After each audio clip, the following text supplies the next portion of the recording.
Hey foodies, welcome to Belgia's kitchen. So today we'll be making awara, also known as tofu. Awara is a yummy snack enjoyed mostly by Nigerians, especially from the northern parts of Nigeria. For that, we'll be needing some soya beans. So here I have my soya beans, 4 cups. I soaked it overnight. So the next morning, this is what I have. So I'll proceed to add into my blender cup and blend until I get a smooth paste. Watch carefully as I do that.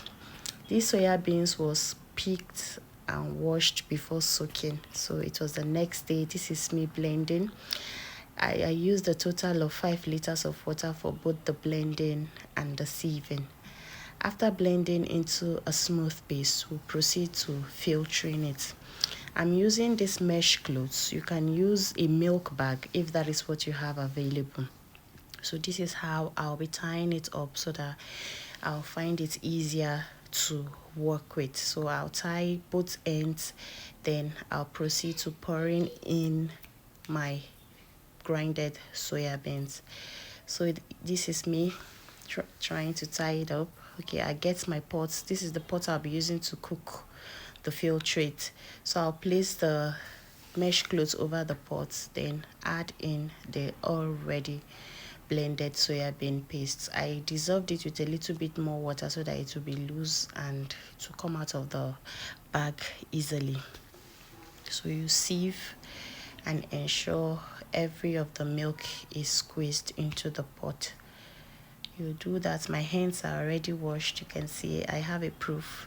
It's easier to work with that way. I washed my hands so that I can press the milk out of the mesh cloths easily. Please, if you're a new subscriber, don't forget to like, subscribe and follow for more amazing recipes. So this is the chaff that's gotten after sieving the milk from the soya beans.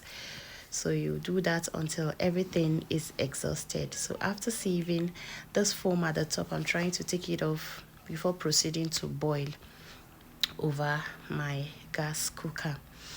So we are set in preparation for boiling. You place on the fire and stir at regular interval. Please do not leave it unattended to because it has tendency to boil over, and I don't think anyone would want to do another additional chore of cleaning up the gas area.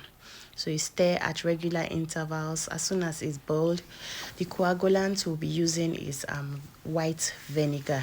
You can use freshly squeezed lemon juice, but I'll be using white vinegar for this recipe. I started off with 1 cup. Along the line, I discovered it will not be enough.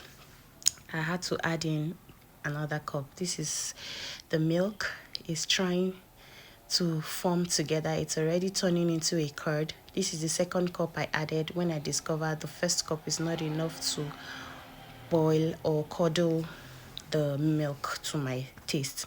So you will know your milk is ready when you see it separating from the curdle. You can see the water is becoming clearer. The clearer the water gets away from the milk, then you will know it's ready. You can see the difference. So I'll proceed to straining it back into the same mesh cloth I used in the sieving. This would help to bring out all the water. You need to be very careful while doing this. Ensure you take all the necessary safety precautions so that you don't get burnt in the process. You squeeze out the water, then place over a strainer or a colander or a stronger sieve. Then you place heavy items on it. Like me, I use 2 of my kitchen mortars so as to help strain out the water.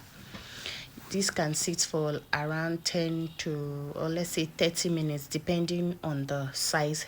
So after straining, this is what we have. Our tofu or awara is ready. It can be enjoyed in different ways. You can air fry, you can eat it as it is, or you deep fry in vegetable oil.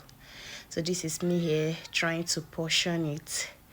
I love to eat awara because it is a yummy staple in northern Nigeria. We call it meat back in the days because it tastes so yummy and it is extremely nutritious and delicious as well. So this is it. I have some, I'll be keeping some to boil with my noodles, and these are the batches I'll be frying. I'll advise that we don't fry too dry, if not to be so tough and you will not enjoy it. So for this, I'll be seasoning it with some salt. I'll go in with some YAJI sauce, then I'll use some sesame oil for a little bit of flavor. Then I'll fry in hot vegetable oil. I don't advise to fry for a long time because the tougher it gets, the less enjoyable it will be. So it's just better to fry it on a medium so that it will still retain its moistness, because that's where most of its deliciousness comes from. So this is me here trying to fry some of the batches. If you are not a fan of deep frying, you can air fry as well. After you've drizzled with your sesame oil, your salt, and any other seasoning of your choice, you can just assemble in your air fryer basket and fry. So this is what we have.